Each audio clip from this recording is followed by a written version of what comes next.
Hey, what's up, guys?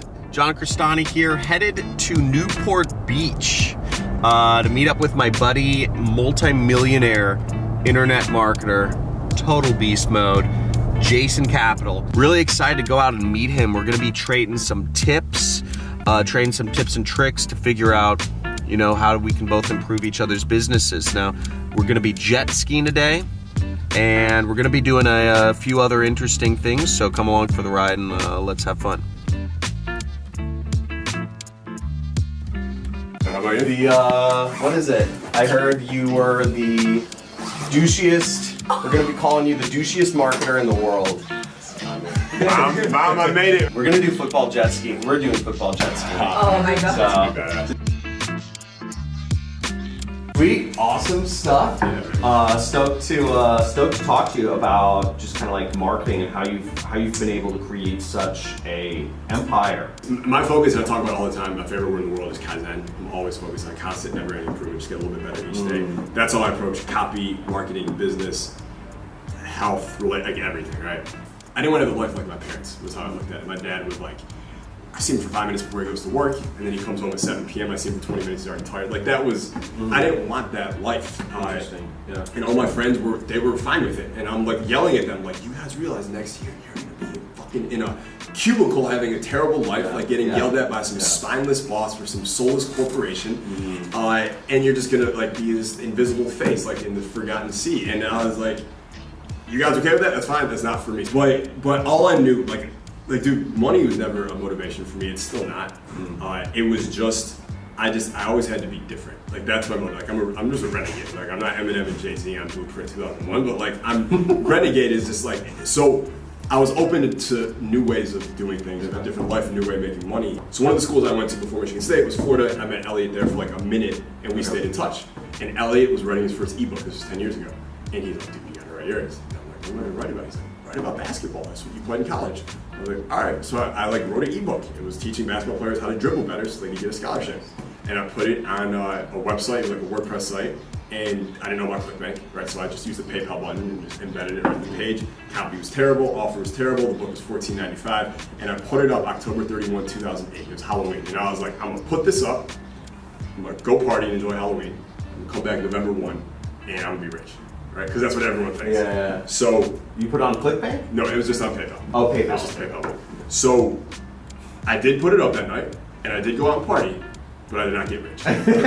You're like, Yeah. where are my sales? Like, 2 out of 3, yeah. So I checked like the WordPress stats, and like I didn't know about traffic. I posted like a link in a forum, and I was like, yo, that's the secret, right? That's it. And like 12 people visited the page, no one bought. And I was like, I just gave up immediately, dude. 4 months later, it's like February, I get a call from my boy Ryan McGinn, who does some online stuff also now. And Ryan's like, dude, there's this seminar you have to go to. It's called the Underground Online Marketing Seminar by Yannick Silver. And there's a scholarship for young entrepreneurs. And you have to be under 25. Ryan was like 26, but I was 20. He's like, apply. I'm like, sure. So I applied, and I don't get it. Right? It was like 10 people. I don't get it. But the week before the event, I get a call from the coordinator, and she's like, hey, bad news, good news. Bad news, you know, win. Good news, you were number 11, and number 10, she was this chick from Pakistan, and she couldn't fly in. Her country wouldn't let her come to the States. No way. Do you want it? I'm like, yeah, I fucking want it. Yeah. So I get the scholarship, beg my parents for money for a plane ticket. I got like $200 for the plane. So I go, didn't have a place to stay. But there I met a bunch of smart fucking people, smart marketers. And one of them was Craig Valentine. And Craig took me aside, and he like, just like on a piece of paper like that, he was like, he saw it in my ebook, and he was like, I know it's not selling, it's terrible. Let me tell you what to do. He's like, you do, like, very simple, like you know the whole napkin story, like it was like that. It was just, he's like, you wrote on, he was like, do this, do this, do this. So I went home and I just did what he said. I didn't try and outsmart my mentor, I just did what he said. Yeah.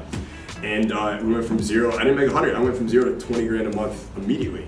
I go to the car, I find my like most banging like Rick Ross track, and I like turn it as loud as it goes, I put all the windows down, and I drive slowly through the entire college campus so everyone knows I'm a fucking boss now. I was in a Jeep Liberty. Nice. Yeah, the most boss car on the planet, yeah. So what I did was I took the first 20 grand, and I went on Craigslist, and I searched for used cars that were convertibles, and I bought a 2004 Audi A4 Cabriolet. Yeah, beige interior, beige exterior, convertible. I went to the guy. I went to the lot and bought a drop, like a Paul Wall song. it was so gratifying for me, like beyond like the rational reasons, just by like the emotional reasons being that all my friends, no one thought I could do it. Everyone thought it was stupid. Yeah. I like, because you lock yourself in your room when you're like launching a product, right? My dorm room at the time, and everyone's like, "What are you doing? Stop being a loner. This isn't gonna work. Just come party with us for one night." Like all the shit you hear from people around you, and just the fact that I did it and I made money so quickly. And I go to class one day, and I park my Audi convertible, and my teacher parks next to me in her beat up 1993 like Toyota Camry, and we both get out and we make eye contact, and I'm like, yeah, I'm done. And I just went back in my car, did not go to class, I dropped out. And that was like my dropout moment. I'm like, don't take money advice from broke people. Why am I paying this woman to like, it just didn't make any sense. I was like, I'm done. How did you keep motivation, or maybe you lost it? When I was 25, 26, I was making like 300 grand a month, working like 10, 20 hours a week. Nice. And 10, 20 hours a week. Yeah. 300 grand a month. I would just. That's great. It was, I wake up, my whole business was an email newsletter that I sent every day. So I wake up, I spend like a good hour writing one newsletter every morning. Fresh one that not like an autoresponder or anything. And then we just had products that we sold, and that was like the whole business. It was so, I can't do that anymore. It was so simple back then. I strongly believe that environment is destiny. And who you're around is like, you know, we all know the fucking, right? Show me your friends and I'll show you your future. You're the sum of the five people you hang around. Your network is your network. There's so many cliches about this. People get it, but they don't live it. And it really is, I think it's destiny. So when I was 20, like you mentioned hang-arounds, that you're like, I was like the same enablers and people in Vegas. And it's a bad environment. What got me out of it was going back and spending time with the people who were fucking making my 300 grand a month. Like if they made 300 grand a month, they would probably, they wouldn't kill themselves, but they might consider it. Like people who are making that much more money. Because when I go and hang out with them, I feel small again, right? I feel like, fuck, I'm fucking up right now. I felt like I was in a hole and I couldn't pull myself out. The only way was I had to put myself in environments around people who are way ahead of me, knowing that just their presence, they don't need to say anything to me. Just being fucking around them in person is gonna lift me up and fucking screw my head back on straight, which it did. When I would go through hard partying phases, the first part of it is you're like, this is fucking fun, right? You're like, this is a good time. You're like, because you're like fucked up. You're like, man, how could anyone not want to do this? You're like, this is so great, right? Then you start waking up feeling like shit every morning. You're like, okay, I kind of get the negatives of it. But like the first part's good, and then as you keep doing it, you start like, why? You start talking to yourself like, why am I doing this? And like now it's become a pattern. It's not something you actually want to be doing. And when that was happening, I was like, I need to take like some violent action here to like stop this in those tracks. And that's what violent action. Yeah, like that. I would put myself in those like.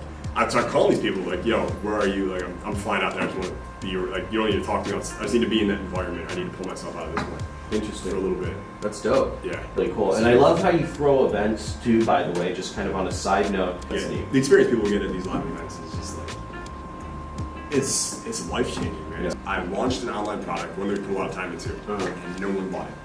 And we didn't know why. It was our first miss. We like hit like 8 home runs in a row, and all of a sudden no one's buying it.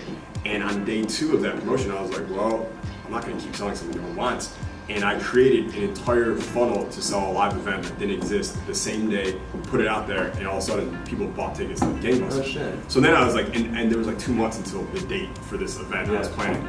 So we had to like scramble to like put this shit together. We have to set it up. And that was in November, and the event was in January in Las Vegas. Wow. And there was like 250 people at the first one, and we rocked it. Like it was great. And then I was like, meeting my customers in person and seeing the impact, I was like, this is good, because behind a computer, like when you get a testimonial from someone that's like, God, I'm making like 8 grand a month now, I quit my job, you're like, oh, that's cool, and then you go back and play with your kids, right? But when you hear it like in person, it actually, you get some juice from it, because it's actually, you see it, you hear it, you see the smile on their face, the tone of their voice, and it doesn't come through online, and I just think, I don't know how else to get that without in person. What would you say is the most important skill to just starting an online business? What is some of your advice for people looking to? Is it copywriting? It's 100% copy. I don't know any online marketer who makes a lot of money that isn't a ridiculously good copywriter. It's words that sell, it's salesmanship in print. It's, to me, because the landscape has changed online, to me copy is just, it's the messaging. Yeah. That's all. It's just one word. It's the messaging. Whether the messaging is on a webinar, a VSL, on a phone script, on social media, Instagram, YouTube, wherever. It's just the messaging that's coming across. It's your fucking caption on social media. It's your swipe up story on Instagram. It's your Facebook ad. It's your landing. It's everything. Everything you're doing online, like everything we do online, is to get a sale. Right. That's as businessmen. That's the whole point. Right. And then we want to help the customer once we get them. But marketing and sales get the sale. And everything you have to do to get the sale, every step requires copy. Yep. There's no like other stuff you can outsource, right? But you never want to outsource your copy. What are the mistakes people make in just doing messaging? Like one of the worst things you do if you're ever speaking on stage or on a webinar or something is to say something like, or on a video you go, now listen, I want you guys to, the minute you say you guys, because it's one person watching in a bunch of different locations, but that one person watching, you just gave them permission to not pay attention because they're like, oh, it's the bystander effect. They're like, oh, they'll pay attention. I can zone out for a second. You want to treat everything one-on-one. You want to treat it like you're in a closed room, doors are closed, like me and you, there's no one else here. There's no one on the outside, there's nothing else is here, and no one's ever going to know what we talked about here. Like if you come into the copy with that frame, then you're going to have a one-on-one intimate conversation. And how do you bring that same mentality to your webinar registration videos, your Facebook ads, your sales copy, like everything? That's how it needs to be. It's all video. So like there's this new wave coming where you gotta be able to write copy, you gotta be able to speak copy, especially with social media, right? Like I don't know how it is for your company, but almost half of our internally driven revenue comes from our Instagram versus our email list. Wow. And it was not that great. And on Instagram, it's like posting stories, it's all video, right? So I don't like, if I'm doing a story, I don't sit there and write a sales letter and then memorize it and then say it. I just gotta be able to, like if you tell me to do it right now, I'll do it because I have to be able to do it off the cuff. I think people are advertised to more than ever. They see advertising like crazy. Like Gary Bencivenga is one of the best copywriters ever, right? His whole thing is so what, right? Or no, that's what, yeah, sure. Right, it's those two words. He goes, 2 days worth of marketing, you put a message out there, and the prospect's response is, yeah, sure, because they don't believe it. And he said that 10 years ago. Now, they don't believe fucking anything now. When you talk about pain, no one goes, yeah, sure, because you're not making any promises. You're not making any claims, but you're sucking them in, right? So one thing I try and train my copy clubs and even myself is this idea of like, we need to focus so much more on where they're at and where they don't want to be anymore versus where they can go. When you describe their pain better than they can themselves, they automatically. How'd you do that for the big boss niche? Would you be like, are you tired of your asshole boss, or would you go more specific? See, you got to drill down deeper. You go deep, right? Because one of the best tactics you can use is if you can say the words that they say only to themselves. The power of a few words is amazing. So, what other any other major mistakes? So being boring is like the biggest sin in marketing. Just don't be fucking boring. A lot of people making the same kind of promises, same kind of tonalities, same energy, same fucking hairstyles. You play with tonality a lot. I've noticed. Yeah. Is that conscious or is that just who you are? I train that for sure. Oh, you train? Yeah, I went through a bunch of Jordan Belfort's trainings on tonality. No which shit. Is amazing stuff. John Benson was a copy coach of mine, talks a lot about tonality also. And then just from my dating background, vocal projection, vocal tonality in terms of attracting the opposite sex is humongous. There's like one of the greatest predictors of how attractive you are to women is your voice as a man. So all those things together, you put them in a pot, and you get someone who really works on this stuff. Like in my book, in Higher Status, we have a whole chapter just on tonality, where I teach it because I think it's huge. And again, if you're on video, it's huge, man. So they're like watching a fucking cat video, and then all of a sudden this dude's like, "Stop chasing money." Right, and it's a lie to go, "Stop chasing money." Like, what the fuck? Yeah, that's what I was like. And then it's here, and then you want a mansion, you want a Ferrari, you want to take trips around the world, you want to go to Spain or Italy or Greece or Ibiza with your friends. You think you need money for that? You don't need money for that. You don't need money at all. These are such sinister little lies that we were sinister fed little by lies. Teachers and parents. Yeah, but the tonalities are like, it's all over the place. Yeah. But it keeps you watching. You can't. Keeps you watching. So the human brain, as long as you change the tonality every like 3 to 5 seconds, it's like a hypnotic trance. Holy fuck. Yeah. As the content creator, it's also our responsibility to do everything we can to get them to take action, including entertaining them even in the process. Don't be boring. Don't be fucking boring. Yeah. So any more mistakes, or maybe one more mistake? Copywriting mistakes? Yeah, I mean, the obvious ones that I think are the most important, because I think they're the biggest leverage, like the creative ones, and it's writing every day. Most people, like, you gotta write every fucking day. When I write copy every day for at least an hour, usually more. I really believe in the principle of Kaizen. I really want to be the best possible persuader or copywriter I can possibly be. You have to do it every day. So even when I didn't have sales letters or emails or webinars to be like working on copy for, I'll just sit there and I'll write headlines for an hour for a product I could imagine making one day. Make sure you subscribe to Jason's channel. I'll ping it somewhere like right here. And make sure you like, subscribe, and if you guys have any questions for how to get better in copyright, or what was actually, here's a good one. What was the #1 tip that you got for becoming a better copywriter or a marketer from this video? So let me know in the comments below. I'm gonna be doing a crazy giveaway, so best comment will get something very special. And thanks for hanging here, dude. You're a beast. It was a good time. Yeah.